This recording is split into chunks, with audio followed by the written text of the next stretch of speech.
কেউ যদি চায় যে বাচ্চাটা আমাকে দেন, আমি বড় করে দেবো বা ওকে অনেক উচ্চ শিক্ষিত করে দেবো, তাহলে আপনি কি করবেন? আমি বাচ্চা দিতে চাই না। মা তো মাই, হোক না সে প্রতিবন্ধী, হোক না সে অন্ধ, হোক না বা তার পা নেই, তারপরও মা মাই, মার তুলনা কোনো জায়গা হয় না।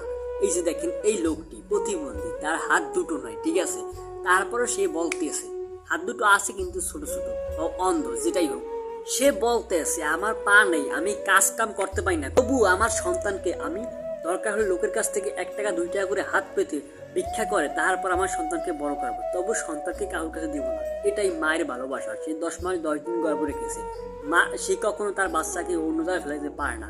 এটাই হলো মায়েদের ভালোবাসা। বাচ্চাটা তার নিজেরই সন্তান, এখন হোক যে হবেই হোক, সেই বিষয়ে না যাই আমরা।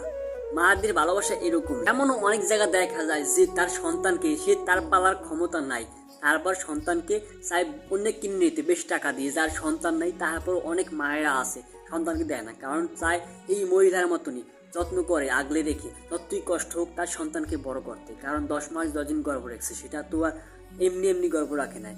তো সন্তানের একটা ভালোবাসা দিতে পারে না অন্যকে টাকার বিনিময়েও, কিন্তু আমরা করি কি, বড় সন্তানরা বড় হয়ে করে কি, ওই যে ওই মাদেরকেই বৃদ্ধ বয়সে তাদেরকে ফেলে দেয়, বিয়ে দিয়ে আসে বৃদ্ধাশ্রমে। আমরা আপনারা যে মহিলাকে দেখে শিখেন কিভাবে তার সন্তানকে কি ভালোবাসে একটা মা, ভিক্ষা করা হইলেও তার সন্তানকে বড় করবে, শিক্ষিত করবে, বড় করবে, ঠিক আছে।